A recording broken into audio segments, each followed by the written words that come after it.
en su día, patria o muerte. Subordinación y constancia.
Hermano presidente, por todo ello, el Estado plurinacional de Bolivia se enorgullece de tener sus fuerzas armadas antiimperialistas, anticapitalistas y anticolonialistas.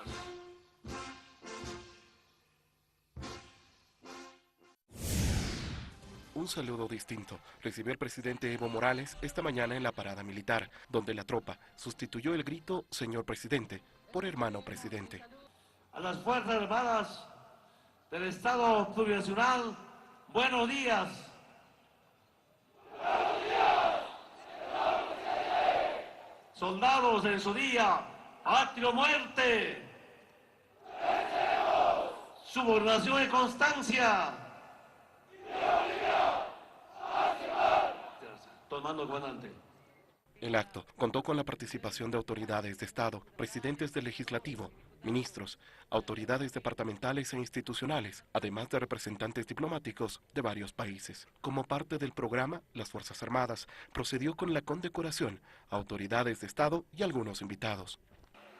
Hermano presidente, por todo ello, el Estado plurinacional de Bolivia se enorgullece de tener sus fuerzas armadas antiimperialistas, anticapitalistas y anticolonialistas.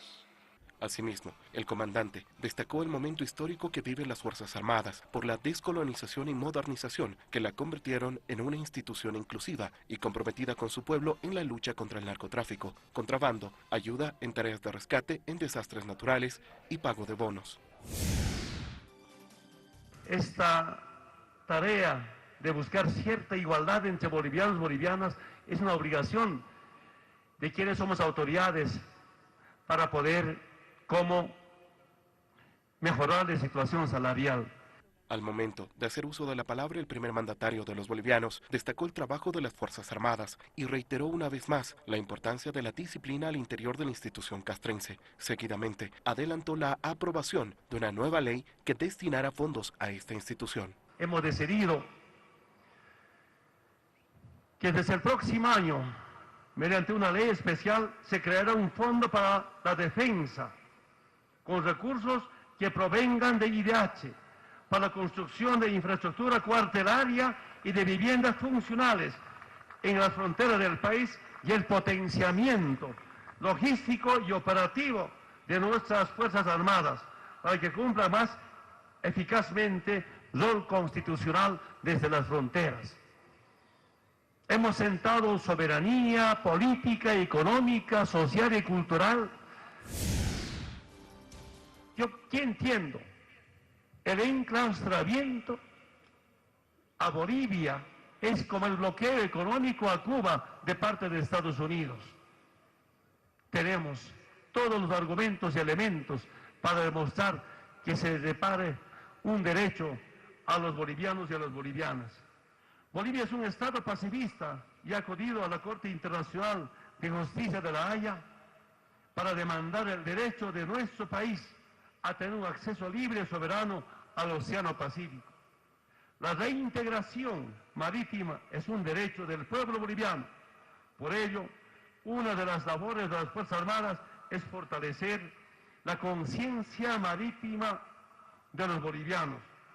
Las Fuerzas Armadas, la Armada Boliviana y todo el pueblo boliviano debemos estar listos para que el momento en que nuestro país recupere su cualidad marítima, que logremos a través de vías pacíficas. El vicecanciller de Chile, Heraldo Muñoz, se reunió con el vicecanciller de Bolivia, Juan Carlos Alurralde, tras el distanciamiento de relaciones debido a la demanda marítima de Bolivia en la Corte Internacional de Justicia de La Haya. El jefe de la diplomacia chilena destacó que Alurralde haya tenido un gesto de interés por sostener dicha reunión. Estas son las repercusiones en Bolivia. Como senador, ¿no? y particularmente es una opinión muy personal, de ser acercamiento, es acercamiento, ¿no? Porque de ahí empieza.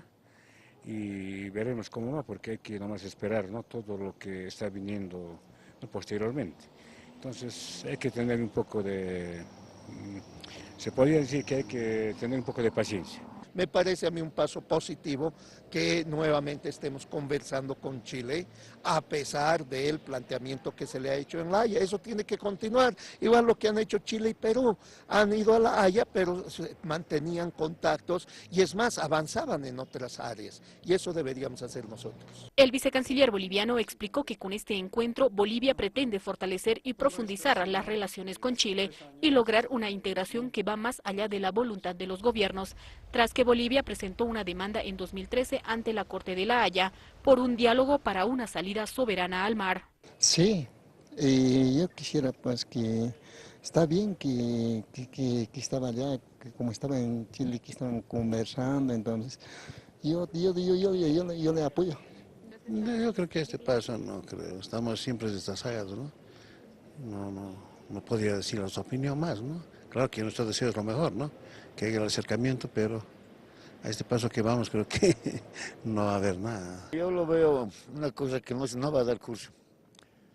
Porque, como dice el caballero, al paso que estamos yendo como cangrejo, hacia atrás, no hacia adelante. No lo veo bien porque no hay ningún acercamiento, ¿no? Así, porque no se nota nada que haya acercamiento, porque es difícil las cosas lo que está haciendo. Yo creo que sí, porque no les queda de otra, ¿no? Porque peleando, el que pierde más aquí yo creo que es Bolivia, no Chile, ¿no? Por el interés que existe en la parte de lo que es Sudamérica, ¿no? El sector minero cooperativizado también está contemplado dentro de ese proyecto que ha indicado el presidente en la reducción de edad. Para nosotros es muy importante porque igual la minería estatal, la minería sindicalizada como el sector minero cooperativizado trabajamos de igual manera en interior mina en lugares netamente insalubres en la que cual el cooperativista incluso no tiene una seguridad industrial en la que cual trabaja, digamos, en peores condiciones. En ese sentido, creo que para nosotros va a ser muy importante lo que el presidente ha enmarcado y que nos va a presentar a la Asamblea un proyecto de ley para la reducción de edad para que nuestros compañeros mineros puedan tener un seguro, ¿no? En ese sentido, todavía no conocemos el proyecto de ley, no sabemos cuántos años se va a reducir, ¿no? Por lo menos tenemos un proyecto de ley, el minero entre a los 57 años. ¡Viva el sector minero! Tras el anuncio del gobierno que este año se prevé destinar más de 200 millones de bolivianos adicionales para pagar el aguinaldo de la renta dignidad, mediante propuesta por el órgano ejecutivo a través de un proyecto de ley remitido al legislativo, jubilados de Bolivia no renunciarán a anteriores peticiones. No, esperamos que el decreto ya se promulgue y en base a ello nosotros vamos a estar plenamente satisfechos. A ver, a nuestro entender el doble aguinaldo es de lo que primero corresponde por norma, por legalidad, el primero. Y el segundo es lo que nosotros no hemos renunciado. Eso que quede claro. El segundo aguinaldo no hemos renunciado. Con este proyecto de aguinaldo, el monto anual de ese beneficio universal llegaría con 2.600 bolivianos para los jubilados en el sistema regular y 3.250 bolivianos para los que no perciben pensiones del régimen contributivo. Con la ley 065 al final se ha cambiado. Se ha cambiado a la edad de 58 años, eso es lo que ahorita está en vigencia. El sector minero, si presenta su certificado de insalubridad, tiene derecho a jubilarse a los 51 años. Y es justo que se conozca, porque el trabajo del minero, más que todo, es bien sacrificado. Ahora, no está tomado en cuenta las mujeres palleras, también tiene que haber alcance, porque la mujer trabaja más que el hombre, en el sector minero y en otros sectores también. Esperemos que se apruebe lo más antes posible para que podamos operar desde esta gestión.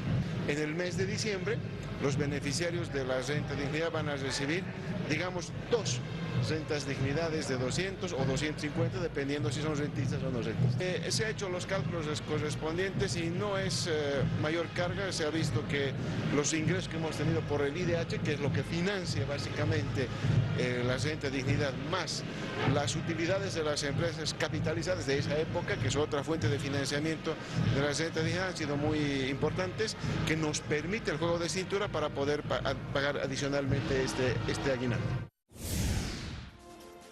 Dentro del plazo, en tiempo hábil, hemos hecho la remisión correspondiente de los sobrados al Senado Nacional. Entiendo que el Senado ya en próximas horas, habiendo conocido el tema, va a sesionar para nominar su tribunal de sentencia y proceder en consecuencia como manda la Constitución. Pero como abogadas deberían saber que un recurso de inconstitucionalidad no es óbice para que no avance un proceso, porque el proceso ha estado avanzando desde mucho más antes, y cualquier resolución contraria a la ley 044 que han buscado para perpetuarse en sus cargos y para hacer un poder ahí adentro intocable, endiosarse ahí adentro, yo creo que no procede bajo ninguna circunstancia. Sería realmente un acto de inconstitucionalidad que volvieran a cometer otro delito.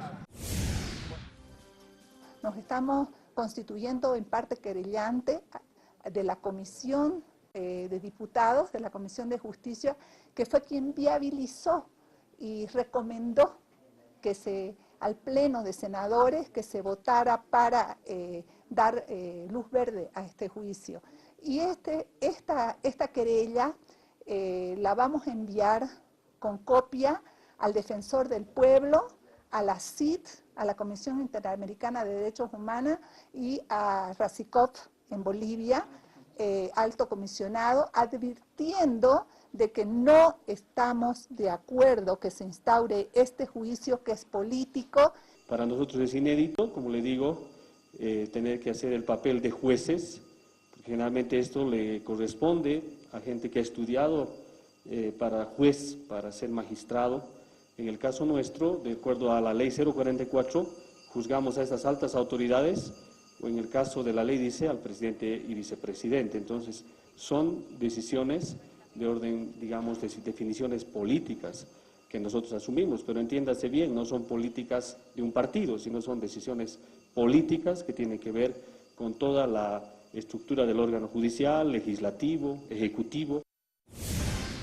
Si bien existe ya una determinación que establece que es doble oficio, pero hay otros elementos que son propios de la papeleta de sufragio, como las medidas de seguridad que van a tener las diferentes papeletas de sufragio. En este sentido, entonces, estos elementos de seguridad de la papeleta de sufragio se tomará en cuenta en la sala plena el día lunes, en sujeción a lo que establece el calendario electoral. Estamos tomando en cuenta marcas de agua, también ciertos elementos distintivos, el papel, la tinta, elementos que indiscutiblemente den mayores niveles de seguridad a lo que implica la papeleta electoral.